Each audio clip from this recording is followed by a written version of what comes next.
Hey, y'all, it's Brandon Adams, the host of DawgNation Daily, the daily podcast for Georgia Bulldogs fans, presented by Marco's Pizza. It is a Tuesday. That means a Marlowe's Tavern tell-all coming up with Jeff Sintel. A lot of recruiting information to get into with him. But I want to start the show with maybe a positive spin on what could be a negative story. You may have heard what Kirby Smart said about DeAngelo Gibbs. We'll deal with that. Maybe not the best overall news, at least in terms of where this may be trending towards. However, there is a silver lining to all of this that can't be ignored in terms of what one national publication has said about another Georgia defensive back here. We're going to try to cram a bunch of information into the next hour. We're glad you're with us. DawgNation Daily, presented by Marco's Pizza, begins right now. From DawgNation.com, this is DawgNation Daily, the daily podcast for Georgia Bulldogs fans, presented by Marco's Pizza. Here's your host, Brandon Adams. I am really excited about just a few minutes from right now when Jeff Sintel joins us as a part of our Marlowe's Tavern tell-all here for this Tuesday.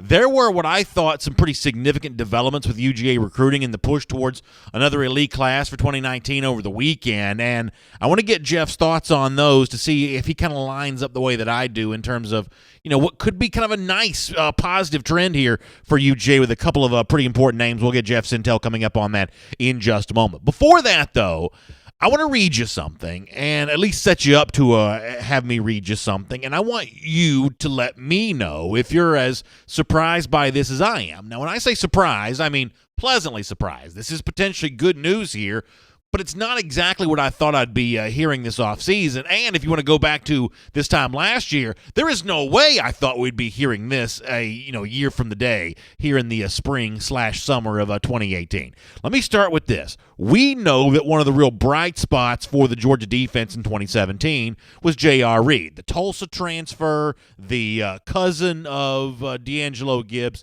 This is a guy that's ended up performing really well for Georgia, much better than almost anybody would have expected. Became a real, I think, bright spot of the Georgia defense. And throughout the 2017 season, Kirby Smart found those moments where he wanted to say, hey, we didn't know a lot about this guy when he got here, but he filled in and has done nicely for us. In fact, here's an example of Kirby Smart when he first started to learn just exactly what Reed might be able to do for the Georgia defense.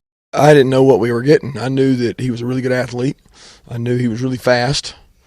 We didn't know much. We just heard. We talked to the coaches there where he was, and they all said he was a good player, and we were a little deficient in that area.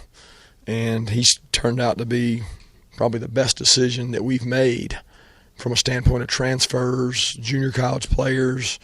I mean, I know he's not a junior college player, but he's a transfer, so it's like that was a huge get for us, because we're struggling a little bit right now in the secondary from a standpoint of depth, and he's made it where we have 5 guys we can really play with right now. That's quite a compliment from Kirby Smart to say he may be the best addition decision we've made, transfer, JUCO, everything else, because that's one of the things that Kirby Smart's been very good at since becoming UGA coach. But I don't even think Kirby Smart then, when he realized that J.R. Reed was a good player, maybe realized how good he was going to end up being, so much so that this offseason, J.R. Reed's actually getting a good bit of praise. Let me give you what I think of as a pretty surprising example of this. It comes from Athlon Sports, which is a publication that I like. I think we're going to have Mitch Light, the managing editor of Athlon, later on this week to sort of talk a bit about UGA and how they kind of factor into the national magazines that are on newsstands right now. But Athlon has ranked Georgia as the number 3 team in the country here for 2018, which is a pretty good spot to be for the Dogs. Give a real shot towards a national championship if you've got that kind of preseason ranking. We'll see how the other publications kind of fall in line with that. But in explaining why Georgia might be number 3 here, the Athlon writers point to the defense. Let me read this to you. The defense was the strength of last year's team, holding opponents to just 16.4 points a game. This unit has a few holes to fill, namely at linebacker following the departure of Roquan Smith to the NFL. Thanks to elite recruiting classes, the cupboard is stocked with promising talent at every level. Jonathan Ledbetter and Tyler Clark form an effective duo in the trenches. Natrez Patrick is slated to return after being away from the team for the final 2 contests last year. Providing a pass rush off the edge will be DeAndre Walker and Walter Grant, with freshmen Adam Anderson, Robert Beal, and Brenton Cox also poised to push for snaps. Then the Athlon writers go on to say this: senior cornerback DeAndre Baker and safety J.R. Reed will contend for All-America honors. Now, how about that? Probably not that big of a surprise to hear DeAndre Baker's name mentioned in that regard. Had he gone to the NFL draft this past spring, he probably would have been a pretty high draft pick. Baker coming back and contending for an All-American spot, at this point in time, we've been sort of conditioned to maybe expect that based on what other people have said about Baker so far this offseason. But J.R. Reed in an All-American conversation, I think that's great news for Georgia. I think it's maybe pleasantly surprising news, and that's kind of the point here on this, is that Reed has really made a name here pretty quickly, going from being a Tulsa transfer that almost none of us knew anything about other than his familial connection to DeAngelo Gibbs, to now being the kind of name that Athlon Sports is citing in just a few sentences when it breaks down the Georgia defense. Can J.R. Reed live up to that level of hype here this upcoming season? I guess that remains to be seen, but it is good news that he's even being mentioned in that conversation, especially given the news that Kirby Smart addressed last night when he spoke in Columbus before one of his, speaking tour events. He doesn't do quite as long of a speaking tour during this time of year as some of the other coaches around the SEC do, but he does do some of these, and he met with the media a little bit before that.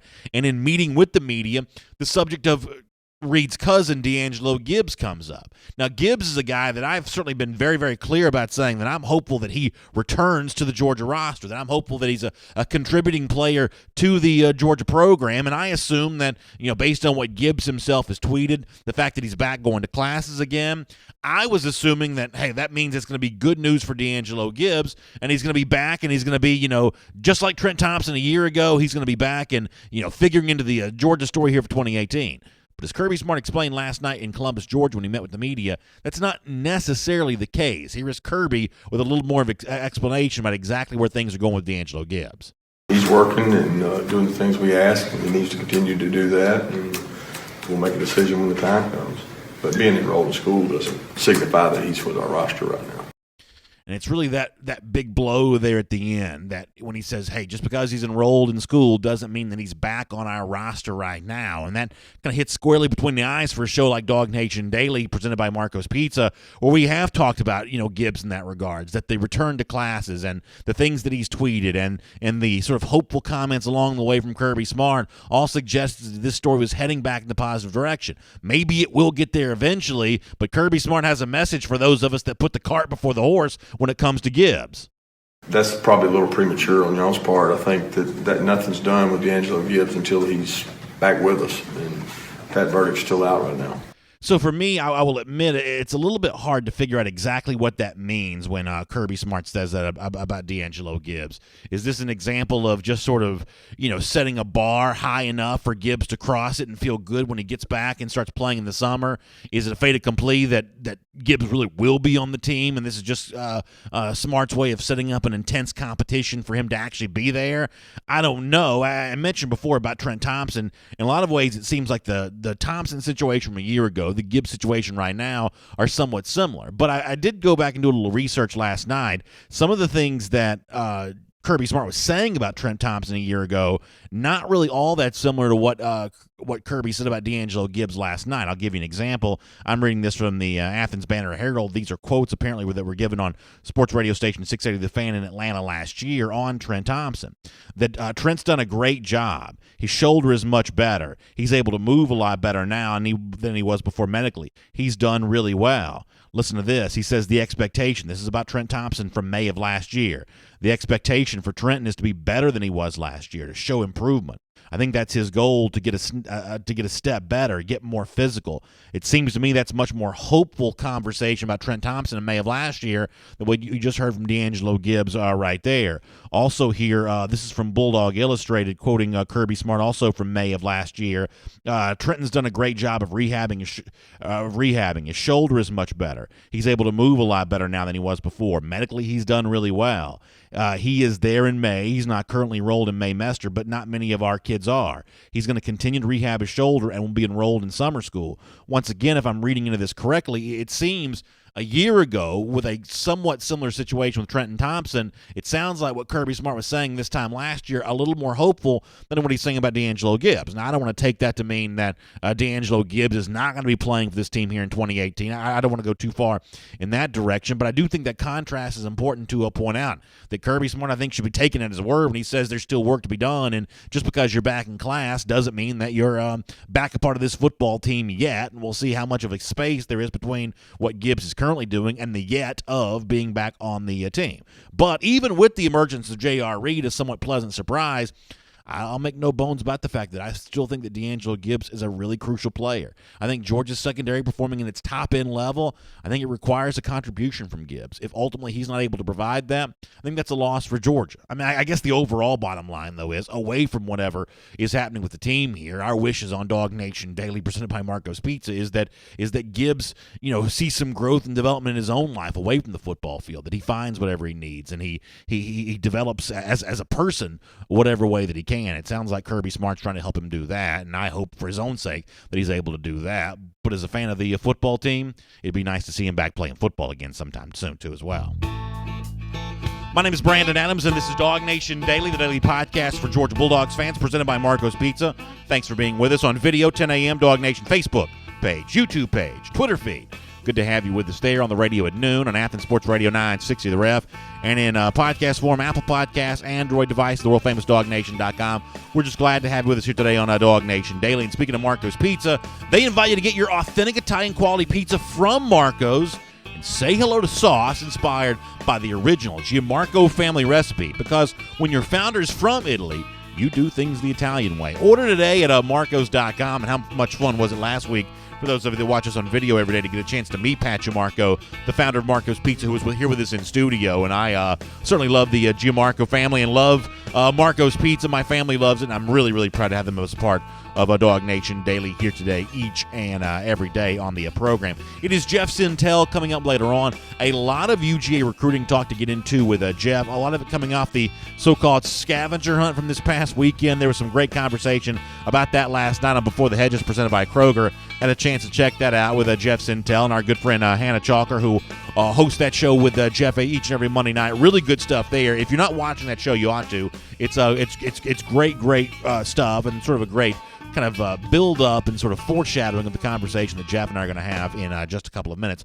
Before we get to that, though, the other kind of interesting off-season storyline and saga that's been developing over the last few days is the situation with Stetson Bennett. Now, for like the outsider to DawgNation, there may be this question of, what is the big deal about Stetson Bennett? He's just at best a third-string quarterback, some would say, and at worst, he's a quarterback that's not even on scholarship. Why would there be any attention paid to a Stetson Bennett whatsoever? Well, as Kirby Smart explained to us back at the beginning of the spring, that Bennett may not be just any preferred walk-on. As the scout team quarterback a year ago, he proved himself to be pretty good, and that level of play continued throughout the spring here as well. Here's Kirby Smart on that subject.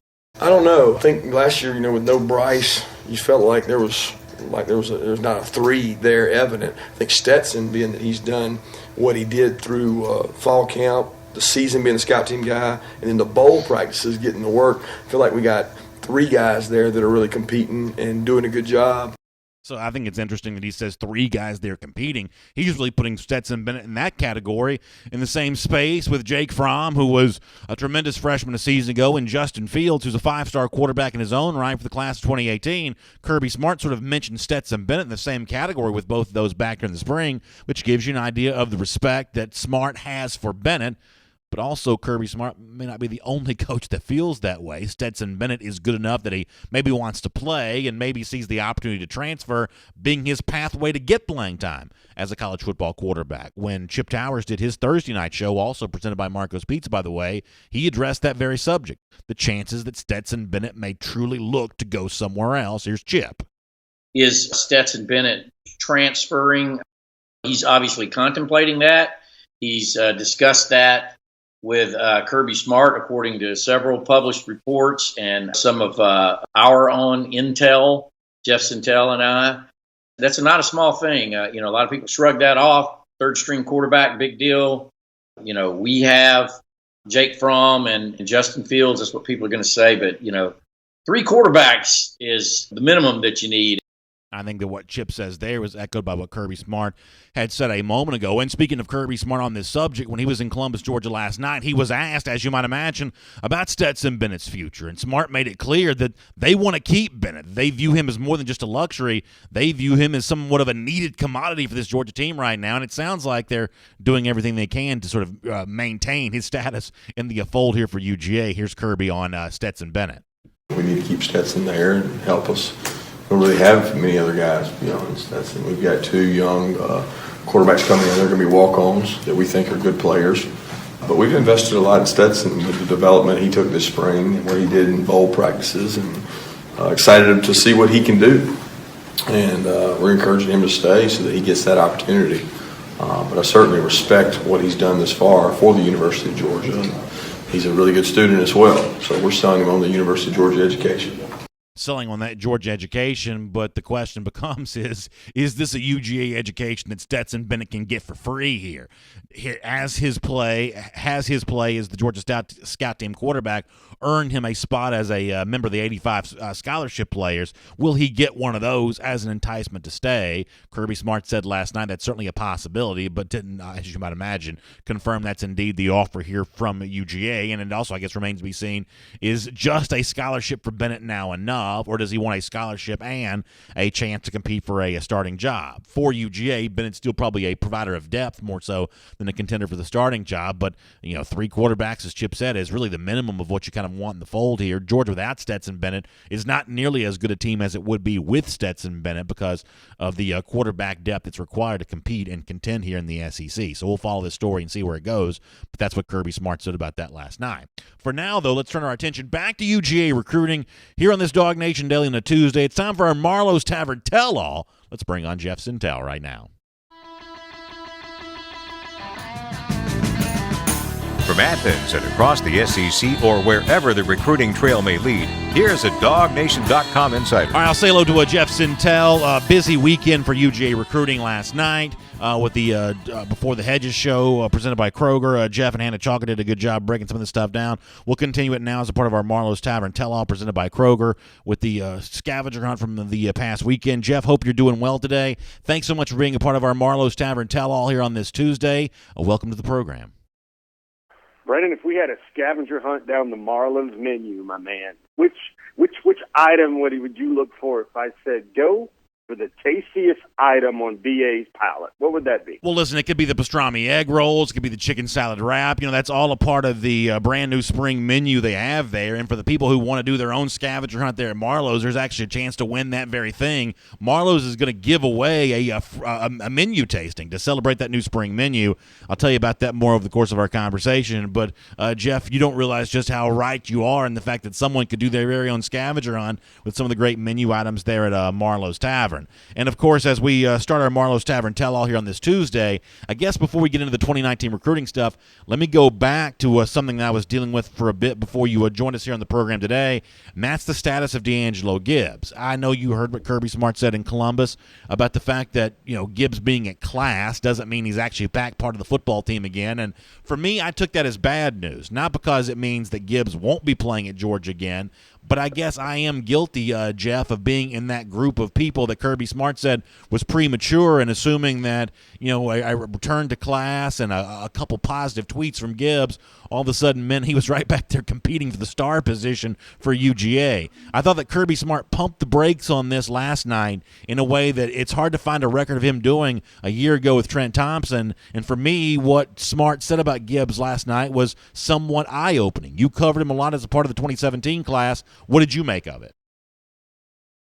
Well, I think the main thing, Brandon, and I don't know how much they follow our coverage, but I get that question a lot. And maybe for the last 2 weeks or so, even with the show with Hannah and I guess I've kind of just tried to preach patience with the Gibbs situation a lot because, if you see him right now, anybody that's followed his career, he does show up on social media. He's active on social media again, but you see some images and you see video of DeAngelo, and it's clear he's not in playing shape, to say the least. He's coming off of a rehab from a surgery, from shoulder surgery, and it looks like he's probably, to me, by my eye, probably down at least 10 or 15 pounds. And, that's just the start of things with DeAngelo. I think, Coach Smart probably was just basically a really nice pushback from a media narrative point and a fan narrative point where I just think, fans are so quick to jump on the depth of the Georgia football team isn't what it was 2 or 3 years ago.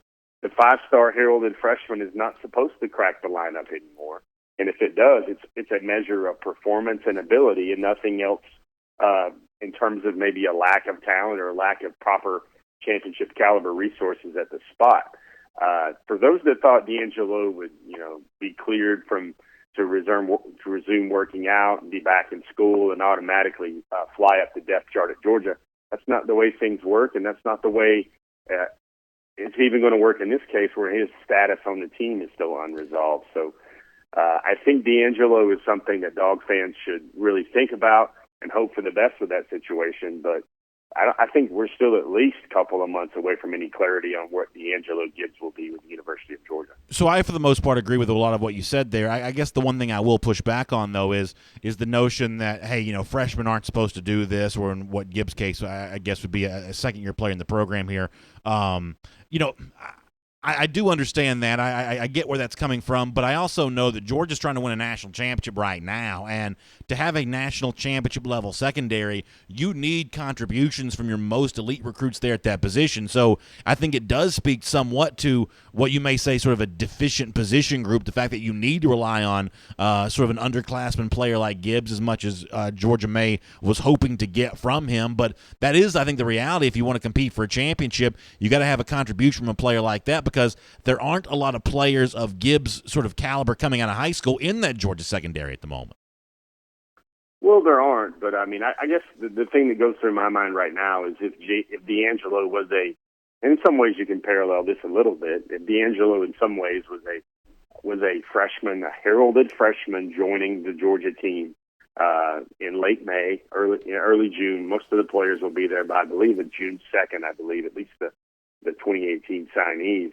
And you sit there and look about, okay, how quickly can he get up to speed? Is he going to get good looks in practice? Well, a player of DeAngelo's caliber, let's just say the recruit that was coming out in 2017, well, there's a couple of guys like that already. There's a guy like Nadab Joseph. There's especially a guy like Otis Reese. There's a guy like Tyson Campbell. I mean, I guess the point I'm trying here to say is that the Georgia program is now not looking on just one guy to take over and galvanize the spot. I think the program is bringing in multiple guys that will compete in battle, and the cream will rise to the top. I mentioned a moment ago that Marlowe's is doing its tasting menu giveaway. You can go to marlowestavern.com/spring menu giveaway Atlanta to find out more about that. The winner's going to be notified coming up here very soon on May 23rd, so you've got just a little bit more time to kind of get in here on that. So make sure you do that. We're going to be giving that away on May 23rd. So marlowestavern.com/spring menu tasting actually, let me try that website one more time. marlowestavern.com/spring menu giveaway Atlanta for more details on that. We love the brand new spring menu from Marlowe's, including the pastrami egg rolls, the chicken salad wrap, the New York style cheesecake, some great cocktails like the cucumberita. It's all there for you at Marlowe's Tavern. You know how big of a fan Jeff and I are of Marlowe's Tavern. All right, let me change the subject here just a little bit, but keep it on Georgia secondary for a moment. I thought one of the big stories coming out of the scavenger hunt over the weekend, and you guys touched on this last night on the Before the Hedges program, was the fact that Andrew Booth had family in tow for his visit. Jeff, we know from your reporting how significant this is, because the thought here is that it's family that may be pulling Booth away from Georgia at the moment, that there are, fans of other programs in that Booth family right now. So I'm going to assume that Booth having his family there as a part of a pretty lighthearted kind of, low-key visit weekend there in Athens, to me, this seems potentially significant. How big of a deal is it that Booth brought some family with him? Yeah, I think that was huge because I guess I'm gonna drop hopefully not a bombshell on folks right here, but unfortunately, everything they see on social media and even the really super sleuth fans that even follow his sister on Twitter, and they see all those entendres or all those connections to Clemson and other schools like that. I mean, really, the social media view is just maybe one phase of a three-dimensional model of any recruit's life, but then you see Georgia getting really chummy with the Booth family. one of the things that Andrew has told me himself about this decision, and his mother likes it, the fact that Georgia is only 41 miles, away from their home and where they live in Lawrenceville and in Gwinnett County. But a lovely term everybody likes to use is a package deal. And I'm not talking about the package deal with his teammates, Colby Wooden or Jalen Phillips. I'm talking about the package deal with his sister, Alicia. That's his twin sister. And, Andrew was born, I think, a couple of minutes earlier, and Alicia tells me that wherever he goes, that she will follow. So you saw his sister very acclimated in a lot of those social media pictures over the weekend, hanging out, getting chummy, enjoying Mel Tucker and the iconic Mel Tucker image that's gone viral over Twitter from that one specific selfie that everybody had to do on the scavenger hunt, and that's take a selfie with Coach Smart. But I think I remember her telling me that she had some schools that were her favorites, Auburn, Clemson, and FSU. The thing for Georgia to really get in there with Andrew Booth, really get in there, no matter how much Nolan Smith tells him he needs to back in and how heavily the coaches and other peer recruits go after him, is they need to make the family very comfortable with Georgia as well. And I think the main in-game strategy for Georgia is to show the family that all things would be equal compared to Clemson and compared to Auburn. And if all things are equal, I think maybe hometown ties might play a factor there. I think opportunity might play a factor there. The coaching relationship would play a factor there. But let's face it, Brendan, anybody that knows college football recruiting knows that his sister would have a benefit as an in-state student in the state of Georgia compared to going elsewhere in Alabama or in South Carolina. That's another factor to consider here, and I don't know whether this will mushroom up to that point, but this could be another issue where Georgia starts looking, or Georgia fans, let me say that specifically, starts looking at the brother-sister relationship. That's happened with Robert Beal. That's happened with DeAngelo Gibbs even. That's happened with Terry Godwin. I think that the instances there are kind of a legion about how siblings and in-state, that's another benefit Georgia has with Hope Scholarship and in-state tuition. Yeah, that's a really good point. I mean, the phrase I kind of find myself wanting to use here, and you may push back against this a bit, but to me, Andrew Booth is right there. Maybe you include Trayvon Walker in this too, but he's right there in that sort of must-win category for Georgia in his 2019 class, because if Booth were to go to Clemson instead of going to Georgia, it's a lot harder to say, well, that's okay, you've got so-and-so already on the roster, or that's okay, you can sort of pursue another 29 prospect, or that's okay, you've already got this other 2019 commit. It seems like the sort of insurance policy for not getting Andrew Booth is just somewhat lacking, either on the Georgia roster right now or with other 2019 options. Georgia's got Tyson Campbell, but you need two elite cornerbacks here, at least two out there at any one time. It just seems really, really hard to replace an Andrew Booth if he were to end up choosing a school other than UGA. Well, that's fair. I mean, the other thing I would say, though, is there's always another guy. Well, Andrew Booth is the number 2 corner in the country, and he's a splendid prospect, man. He is just a different guy. You see him on the practice field. You realize that that's an SEC player, and that's a guy that's probably bound for a career on Sundays, especially the way you see him with the ball in his hand and his change of direction ability, but also the physical way that he approaches the game. And I guess the thinking with Clemson there is that Clemson has came into the state of Georgia a lot and pulled away elite corner after elite corner. There's the guys there are legion. There's A.J. Terrell. There's Xavier McKinney. There's also just recently Kyler McMichael in the class of 2018. That's a guy that Georgia desperately wanted there as well to add to the class. And you got to remember, though, too, Georgia had Tyreek Stevenson, a gentleman who calls himself the Freak. I think he's the nation's number 7 corner, another top 100 prospect from South Florida, who also enjoyed himself at Georgia over the weekend. And, that's a guy that I'm sure Georgia would like to close with both those corners in the class of 2019. But, there's always another guy. But I think the bigger picture, if I want to be Brandon's worrisome conscience on one shoulder, is I think the big thing is you don't want to see Andrew Booth, if you're speaking for Bulldog Nation or Dog Nation here, seeing Andrew Booth go to Auburn would be another kind of kick in the gut about Auburn, Georgia, and an SEC battle. And that would you start thinking about Auburn building a defense that would have Owen Papo on there, as well as a guy like Andrew Booth. And the Tigers might have something there as they start getting players and coming into Georgia that Georgia really wanted as well. Yeah, I think that's a really good point, Jeff. And a lot of folks in the Facebook comment section also mentioning Tyreek Stevenson, a name that you just brought up there, as another one of those potential cornerbacks to pay attention to. You told a story last night on Before the Hedges that I thought was really interesting. And it goes back to a name that we've mentioned in the past, C.J. Clark, a big defensive line prospect that, maybe was still kind of growing into form here. Maybe Georgia was still kind of kicking the tires on a bit, but it sounds like that's not really the case anymore. So much so that you explained that Nolan Smith was kind of giving Clark as one of those priority recruits to make sure you wine and dine, so to speak, and pay close attention to and make him feel at home and make him feel comfortable. If that's what Nolan Smith's being asked to do, it sounds like C.J. Clark has really become quite the priority for Georgia here. Is that fair to say? Yeah, let me say that by saying a few things. I guess you'll see coverage on DawgNation this week that kind of compels the reader to think that way. But I think the time, and you bring up Nolan Smith, so I'll start there. I think that the phrase to start worrying about with Nolan Smith and the word flip is not a flip away from Georgia, but a flip as to how many guys he's going to try to flip away to Georgia. I think Nolan Smith's commitment is as strong as it's ever been, and that was kind of evidenced by what he did at G-Day. He goes up to Coach Smart, no uncertain terms, and he says, give me 5 names.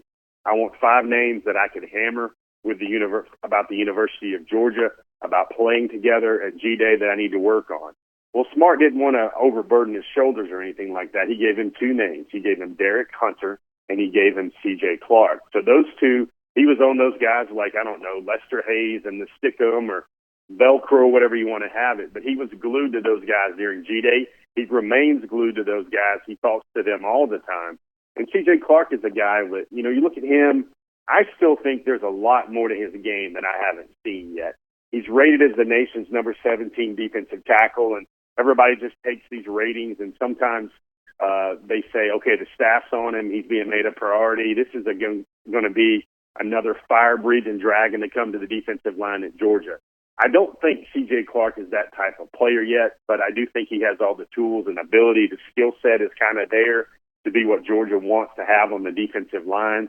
Defensive line is a definite priority for Georgia. I can see them getting at least 2 more tackles and at least 1 more defensive end. The name Jermaine Johnson should be on everyone's mind after another unofficial visit, another great unofficial visit weekend at Georgia. He was also hanging with Nolan Smith, so sometimes maybe another term we should probably add to the lexicon is we should probably add follow Nolan Smith, and the guys that he's on, that's kind of going to be the bloodhound guys that Georgia really wants and is after for the class of 2019. But, I mean, it's just everywhere with Nolan. I mean, you talk to anybody at IMG Academy, Noah Kane told me a story that Nolan is in his room every day telling him, let's be real about Georgia. You're coming to Georgia. You need to be at Georgia, right? And Nolan just does not let up on that. He's the same thing. He's in the ear of Trey Sanders. He's giving the same thing into Derek Rambo Hunter. I mean, Brandon, it is like you've basically taken over Nolan Smith's mind and are doing the recruiting for DawgNation on behalf of the University of Georgia. That's great to hear. It's our Marlowe's Tavern tell-all on this Tuesday here on DawgNation Daily. And, with C.J. Clark seemingly a prospect on the rise here, does that have any impact on Jalen Humphreys whatsoever, a recruit that also recently released his top 10 here, an in-state guy Humphreys is? How does whatever's gone on with C.J. Clark impacted Jalen Humphreys? Georgia still as hot as ever for Humphreys here? Yeah, they're very high on Humphreys, and that's a guy that they see as a true nose guard type guy, a guy that they see maybe the chains from the Junkyard Dog being around his neck one day, the same way they were for John Atkins on the 2017 SEC champion. There's a bunch of names for defensive line. Bill Norton is committed as a defensive end. He could eventually be on the defensive line. We spoke about Derek Rambo Hunter last night on Before the Hedges. I wrote about him extensively last week. There's C.J. Clark. There's Trevon Walker. There's also Quashawn Fuller. The names kind of pile up, but the one name on the defensive line, he's more of a defensive end. The one name on the defensive end, I don't think there's not a lot of information about. That's Zacchaeus Pickens out of T.L. Hanna, 5-star defensive lineman, nation number 1 strong side defensive end on the 24/7 Sports Composite, number 13 overall. That's one of those gold mine recruits, Brandon, that probably you and I should do a better job about informing folks about. The problem is that he's very secretive with his media. He's very guarded with his media. I'm told the very limited interviews that come out, They have to come out with his mother standing nearby to kind of help her son through that process, because he just doesn't want to do a lot of media, and you have to respect a recruit that wants to go about his recruiting in that way. But to me, ultimately, if I'm taking a long view on that, I can see Pickens after that Georgia unofficial visit focusing in on certain core schools, focusing in on certain select schools. Everybody associates Georgia, South Carolina, and even Clemson with Zacchaeus Pickens, along with all the other big fish in the pond, so to speak. But I do think, to me, in the long run, I think Georgia is going to be a definite contender, along with those Gamecocks of South Carolina for Zacchaeus Pickens. Boy, Jeff, that's a pretty interesting nugget to drop in there. We certainly appreciate that. Let me finish up with this here as part of our Marlowe's Tavern Tell-All on this Tuesday. You know, it seems like for now, the position where there's the most energy, the most exciting talk. Obviously, on this show, we make no bones about the fact we like talking about very high 4- and 5-star prospects. That's fun for us here. And the position where there's the most of that conversation going on right now for Georgia for the class 2019, as you know, as at running back. Or you mentioned Noah Cain earlier. He and his high school teammate Trey Sanders kind of in the mix here for UGA. John Emery, the Louisiana running back, still in the fold, even though at one point in time it seemed like he was trending away. Fair to say right now that this is the position that currently has the most recruiting energy for UGA, and it sounds like, based on what you've reported here, that Georgia's really trying to get 2 of these guys. Yeah, and it's kind of that, you know, I would say this a lot on the program, Brandon, but it's kind of like that greed is good mentality for Georgia. They want to make something that's strong even stronger. They don't want to shore up other areas. And let's face it, Brandon, the running back spot is the signature recruiting spot for the University of Georgia. If they should recruit any position in the staff at an elite level as well as anybody else in the country, that's going to be the running back spot.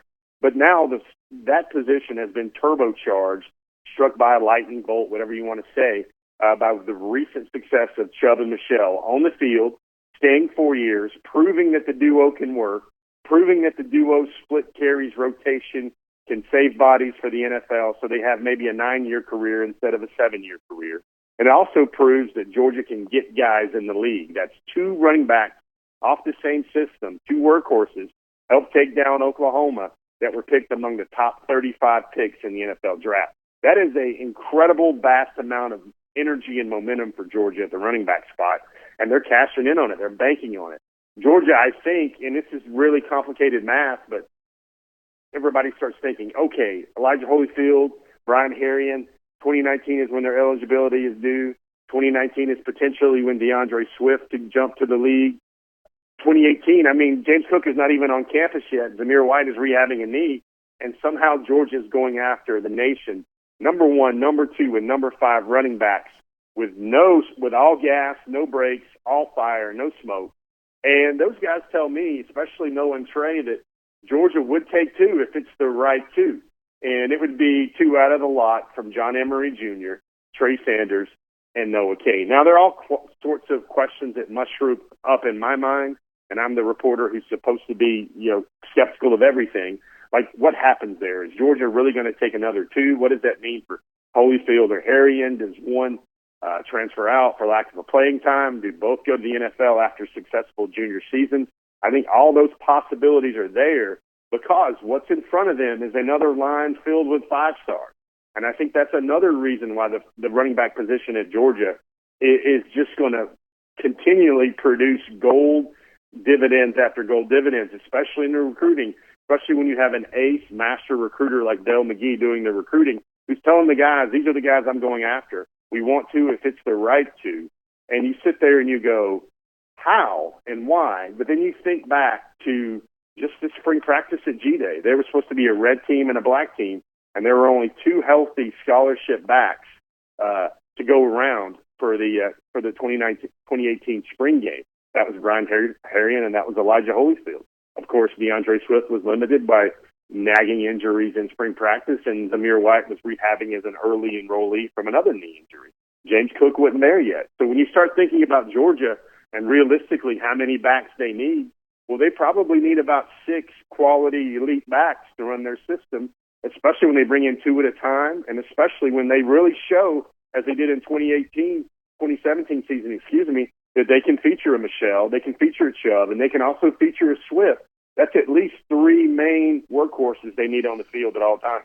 Yeah, that is a fascinating story to watch. It's going to be so much fun here over the course of the summer. And, of course, you'll be all over at the Centel Intel every single day at DawgNation.com. Thanks for being a part of our Marlowe's Tavern Tell-All here on this Tuesday. And, folks, don't forget to check out that brand new spring menu at the Marlowe's Tavern nearest you. You can go to marlowestavern.com/spring menu giveaway Atlanta. Also, I think there's still some time for you to register to get in there for their giveaway, which will be announced coming up here on May 23rd. So good stuff there. Jeff, we'll look forward to reading a bunch more from you in the days ahead. Thanks for being with us here today, and we'll talk to you soon.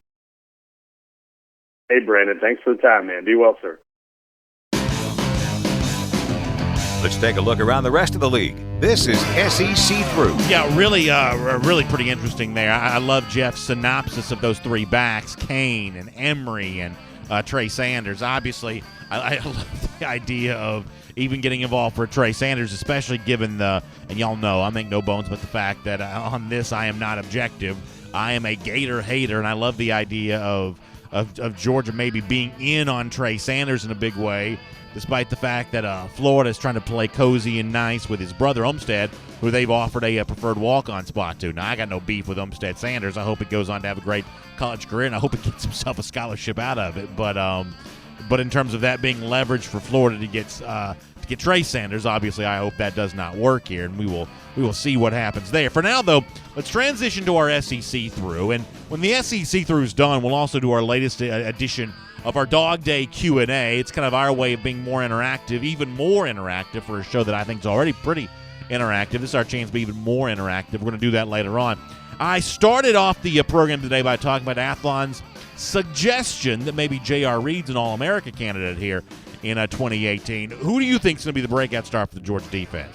Obviously, it sounds like Athlon thinks it may be J.R. Reed. You can kind of weigh in on that. Now, I don't know that DeAndre Baker would qualify as a breakout. He probably broke out a bit a year ago, and Tyler Clark probably the same way. He probably broke out a year ago. He's stepping onto the field here in 2018 with a large level of expectations. But is there a real step forward breakout performer here for this Georgia defense? You can weigh in on that or pretty much any other subject you want as a part of our Dog Day Q&A coming up in a moment here on DawgNation Daily presented by Marco's Pizza. Before that, though, let me do a couple SEC stories as part of our SEC Through. And Bet Online has released some gambling information as of late. It's always kind of fun. It's a little bit of a thought starter, kind of a conversation starter around college football. The South Point Casino is going to do some of that this upcoming weekend. They're going to release games of the year, point spreads on a lot of those. More over-unders are going to come out. But Bet Online, the online sports book, did get out in front on some of this stuff first, including some Week 1 point spreads here. Let me show you a few of these SEC games here. Ole Miss is a 1.5 favorite against Texas Tech. That game's played in Houston. Nothing really to take from that. Auburn, though, 3.5-point favorite against Washington and Atlanta. Now, I'm on the record as saying, and many of you don't like it when I say this, but I do believe this is true. Washington is not coming down south and beating Auburn and Atlanta, I don't think. I think this is a moment for the SEC to plant a bit of a flag in its capital city of Atlanta here. I think Auburn shows out on behalf of the league. I think Auburn probably wins that game by 2 touchdowns. I think Washington's sort of a quiet playoff contender to a certain extent, but not against Auburn in Week 1. I think that Jarrett Stidham outplays Jake Browning. I think this is a good win here for the Tigers. I don't think 3.5 is enough in terms of making Auburn a favorite there. Probably feel the opposite, though, for the SEC team in Charlotte against West Virginia. Mountaineers, a pretty big favorite here, 7 against Tennessee here, and frankly, that may not be enough there either. I think that Tennessee's got a tough schedule, and I think that opening with West Virginia and Charlotte here is an example of that. This is a Tennessee defense that I just don't know how much talent's there. I don't know how many players are there right now, and you got Will Grier to tangle with, the very good quarterback for the Mountaineers. This could be a bit of a tough issue here for Tennessee. I think West Virginia is a 7-point favorite there. I think Vegas is trying to tell you what you need to know here, which is that West Virginia may coast here in this game. Alabama's a huge favorite over Louisville. They can win that game by as many as they want in Orlando. It's 28.5 for those of you who are listening. You don't see the graphic on the screen. And then Miami's a 3-point favorite against LSU. It will be interesting to see how much the presence of Joe Burrow potentially changes that. By the way, we'll have more on Burrow in our SEC Through coming up in a moment. Before that, though, speaking of Tennessee, I mentioned them, and 24/7 Sports had kind of an interesting report about potential differences in opinion between Philip Fulmer and Jeremy Pruitt on scheduling. It seems like when it comes to non-conference scheduling, it seems like based on some quotes that we read for you in SEC Country Live yesterday, Jeremy Pruitt likes neutral site games, especially if he can put the neutral site game in a place like Charlotte or Nashville, a place where Tennessee's really trying to recruit. It seems like Philip Fulmer likes more of the idea of the home and home stuff. And the question we asked yesterday was, is this an example of something that I've said will happen eventually, which is that Fulmer and Pruitt are going to be at odds? You've got two strong personalities. I don't think Pruitt likes having a boss. I think Philip Fulmer likes the idea of being the boss, and that's sort of an oil and water sort of toxic mix here. I don't think, though, this is necessarily an example of these two guys not getting along. I think almost all coaches disagree with their athletic director on scheduling. I think coaches, for the most part, all things being equal, like easier schedules. Athletic directors like schedules that make more money because they're obviously in charge of the budget. So I think there's a storm brewing between these two eventually. I don't know that this 24/7 sports story, though, is the example of that happening here. This may be a little more in keeping with the rest of college football, more so than a specific example of potential trouble with Pruitt and Fulmer, although I still believe that eventually that is coming. One more quick story to get to here. We talked yesterday about Joe Burrow, the former Ohio State quarterback who's on his way to LSU here. I think it's a big addition for the Tigers. I think that Burrow's likely to be the starting quarterback for LSU, although admittedly I would have said the same thing about Malik Zaire last year for Florida. That ultimately ended up not happening. Sometimes these transfer quarterbacks end up being false positives, but for the most part, I think Burrow's probably going to be the guy for LSU. However, Miles Brennan's dad, who was at one point, maybe Brennan was thought to be the favorite to get the LSU quarterback job. Apparently, the presence of Burrow is not scaring Brennan off the team here. Apparently, Brennan's dad still feels like that Miles is going to get a very good chance to still earn the starting job. So apparently, Miles Brennan keeping his hat in the ring here for competition, which could make things interesting here this summer. One of the things that has been sort of the knock on Brennan, the fact that he's somewhat slight of build. He had been like 170-something pounds. He's trying to work his way up to 190. He may have gotten there. According to Brennan's dad, he says that Burrow's not much bigger than my son is. So we'll see how that plays out. And for now, we'll make that your SEC through. And here on DawgNation Daily, presented by Marco's Pizza, you know, we love doing our Dog Day Q&A at this time every day. It's just a chance for us to be a little bit more interactive. I feel like we're already a pretty interactive show, but this is a chance to be even more interactive than that, give you a chance to weigh in on the topic of the day. We talked about J.R. Reed off the top of the show, what Athlon said about him, potential All-America candidate here in 2018.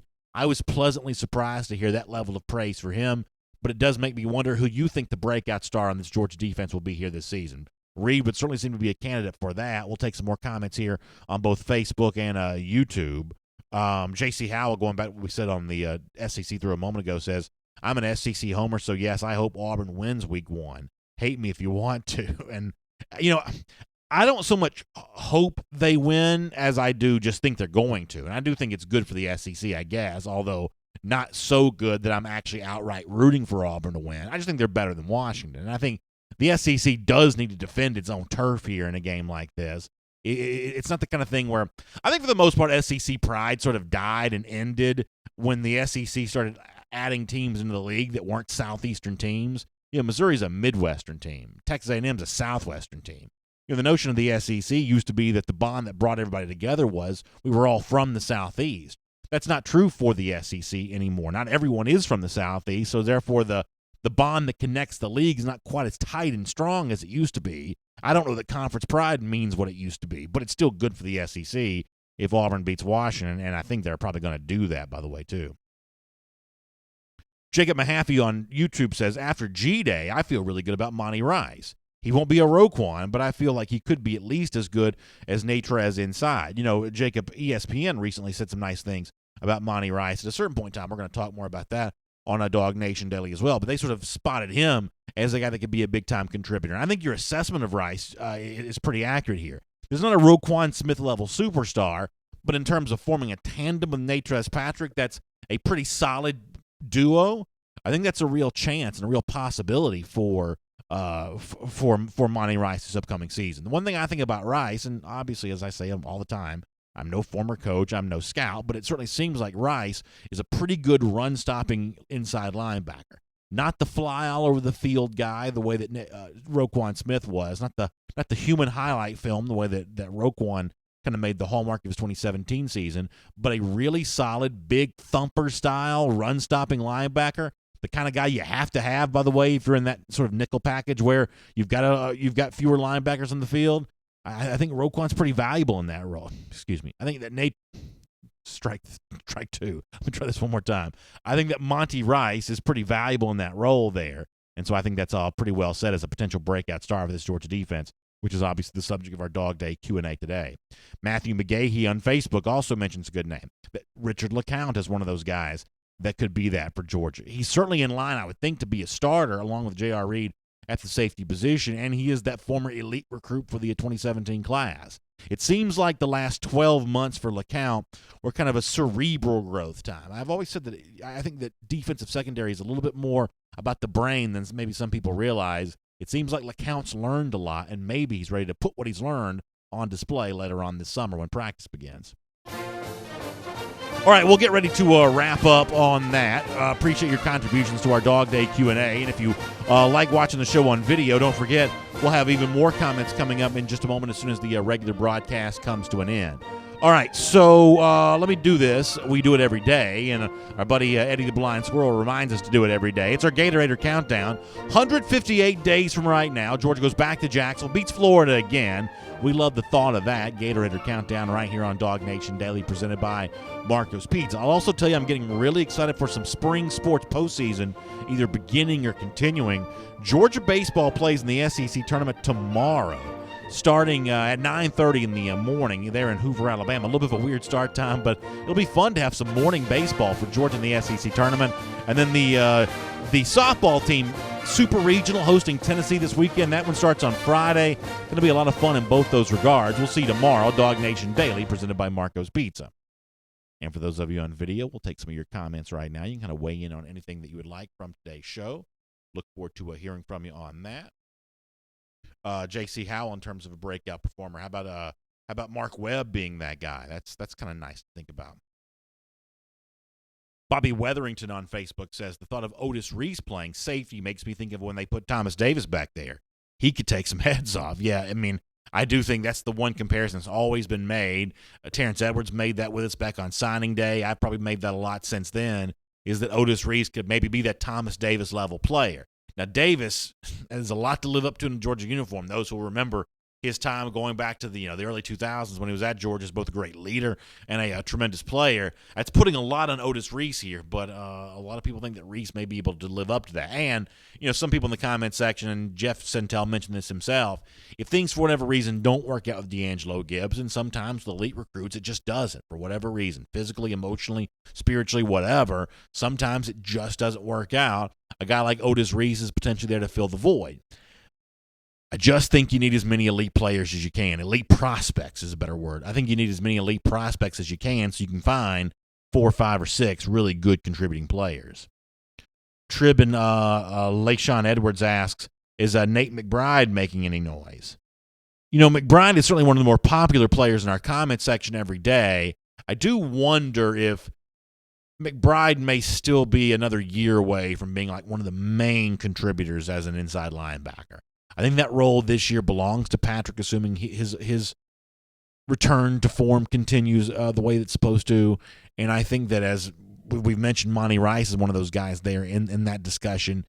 You may see some of the freshmen like a Quay Walker or Channing Tindall get involved there in that spot here. But this year, you may still be another year away from seeing Nate McBride contributing as a linebacker, but as a special teams maven, it seems like he's already kind of done some of that. Santiago D. Arn, good to hear from him. He kind of weighs in on Nate McBride, saying, this is on Facebook, I love Nate McBride. I would love to see him get more playing time. He would be my breakout player. What Santiago says there is an example of just how popular McBride is in the comment section virtually every day. Dietrich Frazier also kind of making that Davis blue comparison with Otis Reese and C. Locke, or maybe that's Clock. I'm not quite sure how that's supposed to be pronounced on YouTube. Also kind of making that Otis Reese talk here. And, Reese was one of those great wins for Georgia in the 2018 class. You love the idea of flipping the player from Michigan. You love the idea of getting involved back in Lee County again after missing out on Aubrey Solomon for the class of 2017. You like everything about the Otis Reese situation there, but that's a challenge, coming in and trying to do some of that as a freshman. That's a pretty big challenge. 864 Basson, and I believe that may be our buddy Basson Dog from Twitter, has a really good point on YouTube. He says, I'm so happy UGA has a, quote, dilemma quarterback like the one that it's dealing with, as opposed to the dilemma at LSU. And what Basson means there is, and I believe that may be our buddy Basson Dog from Twitter, what he means there is LSU is panicked about who its starting quarterback is going to be. And does even have a capable backup. That's the panic at LSU. To the extent that there's any panic at Georgia, it's about hopefully the third-string quarterback who's not even on scholarship, hopefully he doesn't transfer. And I don't want to diminish or minimize that because I think it's a pretty significant story, but I get where Basson's coming from on that. It is much, much better to be worried about who your third-string quarterback is going to be as opposed to worrying about who your starting quarterback is going to be. So from that standpoint, Georgia's got a luxury here that some SEC teams, including pretty good ones, would-be contenders like LSU, they are jealous of Georgia in this regard. That's a really good comment. Jacob Mahaffey on YouTube says, BA, after the weekend visit, how do you like our chance with Andrew Booth? I said this earlier. The fact that Booth's got family in tow here, I think, is good news. I mean, I do buy into the narrative that's been out there that it sounds like his family, maybe it's his, sister more than anything else, has to be sort of won over to Georgia here. There's some love for other schools. I don't fault them for, having other preferences here. That's, their choice. And obviously there are other schools that can make a pretty good pitch here. But being able to entertain that family in kind of a lighthearted, fun way, and that seems like what the scavenger hunt was for Georgia this weekend, I think it helps Georgia with Andrew Booth. And, I'm not going to change my thought here that I think that Booth is a player that Georgia really needs. Aaron Patterson says that he agrees any panic over players transferring means that the depth is good. They feel like they don't have a shot at playing time. That's true. Here's the problem, though, and I think most of you agree with this. The assessment of depth is always done differently by coaches than it is by players. What I mean is coaches look at 3 quarterbacks, 2 elite recruits, 1 preferred walk-on, and say, oh, my gosh, there's no depth at all. Players look at that and say, oh, my gosh, I've got no chance of playing because they see 2 other elite recruits other than themselves. So players and coaches always have a different definition of depth. It could be that Stetson Bennett looks at the quarterback situation at UGA and says, you know what, there's just too much depth here. It's either Jake Fromm, who's very good, or Justin Fields, who's likely very good. There's no room for me. But Kirby Smart says, I'm 1 injury away from Stetson Bennett being my number 2 quarterback. And if Bennett's not there, I'm 1 injury away from McCole Hardman. I mean, at that point in time, it becomes a lot more difficult. That's always the tough thing. A coach's definition of depth and a player's definition of depth are not quite the same thing. Steve Schaffini reminding us that Zach Mettenberger may have very well been the last good LSU quarterback. By the way, we haven't seen Steve in the comment section in a while. He might as well have been he probably was the last good LSU quarterback, and he was 3rd or 4th in UGA depth chart. Yeah, but Steve, as you know, there were also some mitigating circumstances with Mettenberger at Georgia. And I remember that first spring game when he and Murray were in the field together. No disrespect to Aaron Murray, but I saw Mettenberger, the one big throw he made, and I forgot who caught it. But I remember seeing that big throw from Mettenberger and thinking, you know what? That guy might be a pretty good quarterback here for UGA. As it turns out, for both reasons on and off the field, Aaron Murray ended up being the better choice. But I was always very high on Zach Mettenberger in a UGA uniform. Chris Brandom says Mel Tucker's face and that iconic picture of the weekend is the symbol of the 2018 defense. Yeah, how much do you love that scowling face from Mel Tucker? I'm sure we'll show that plenty here in the days ahead on a DawgNation Daily, kind of that almost like a photo bomb type deal where he's, really get that mean scowl going. He looks like a pretty tough customer. Thomas Bates says, don't forget DeAndre Walker, BA. Really good point to bring up. And I guess it's kind of interesting. If you look at Walker's stats, what do you have, 13 and a half tackles for a loss a year ago? It would seem like he broke out a season ago. But that was sort of in, kind of a very specific, pass rush specialist type role. even with the big numbers, it would seem like that the breakout season for Walker would happen in 2018. It's kind of a weird definition. We might say that Tyler Clark's breakout season's already happened. DeAndre Baker's breakout season's already happened. DeAndre Walker had great numbers a year ago, but in terms of really being on the field a lot and doing a multitude of things for Georgia, he is probably more of a candidate for the breakout season than some other guys we've mentioned, even though he had really good numbers last season. Are you following me on all this? Because I'm not even sure I'm following myself, but I think that point made sense. Walter Grant says, Randy Hall says Walter Grant's going to break out. I am very, very high on Walter Grant. I love his athleticism, man. I do. Go back and watch. I say this all the time. Go watch that Notre Dame game when Grant was on the field a lot. He's in the backfield all the time. I think that Walter Grant is going to be a really good player for Georgia, a really good player. The former syrup maker from Cairo. All right, we got to get ready to go here.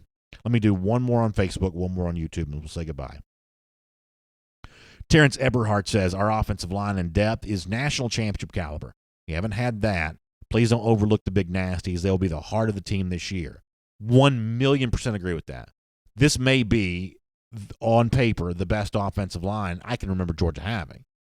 2002 was a very good offensive line, but doesn't this have the potential to be even better?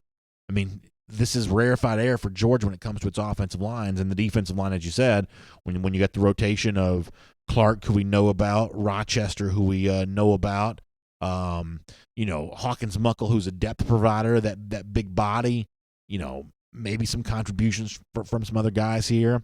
That's a good-looking group too here, a really good-looking group. How about Will Puckett? I know I said only one more from Facebook, but I want to read Will's because I think it's a good take. He says, Tyler Clark's first-round draft pick breakout season's coming. That's an interesting thought. He broke out as a college star a year ago, but could he even take the level of play to another spot where he's all of a sudden a first-round draft pick conversation?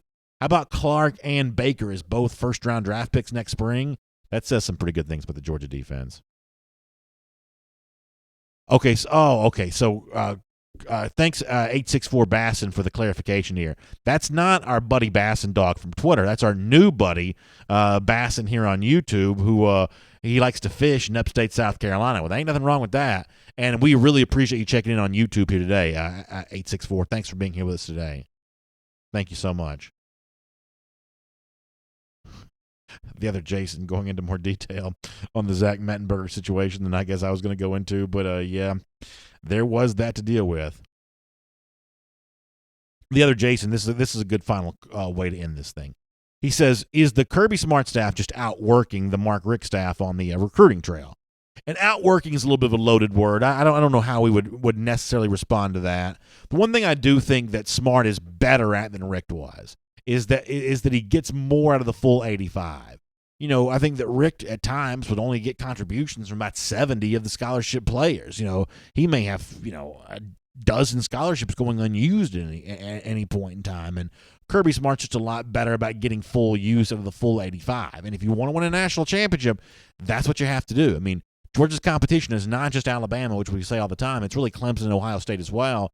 Programs that you look at those three teams, look at their full 85. Hunter Johnson is a former 5-star quarterback, and he just left Clemson yesterday. That's how much depth exists for Clemson. Ohio State, Joe Burrow leaves because it's Haskins and it's Tate Martell, and there's a lot of depth at Ohio State and Clemson, much like there is at Alabama. You got to have the full 85 capable of contributing to even be in the national championship conversation, and Kirby Smart's just energized that way or focused that way in a way that maybe the Richt staff was at times lacking. Mark Richt did a lot of good things for Georgia. He gave Kirby Smart a lot of good players to use here in 2017. But this is one area in which I do think that it's fair to say that Kirby Smart's outperforming Mark Richt. All right, thanks for being with us on the program today. Audio version of the podcast going to be up here at all the places where you find podcasts, including the world-famous DawgNation.com. We'll be on video this afternoon, 3 p.m. Eastern Time, on all the SEC Country video channels for SEC Country Live. Hope you'll check that out. I'll be back tomorrow morning at 10 a.m. for another episode of DawgNation Daily Live presented by Marco's Pizza. It's going to be fun. Hope you'll be with us. We'll hear more from Kirby Smart probably, and we'll see you then. Y'all have a great day.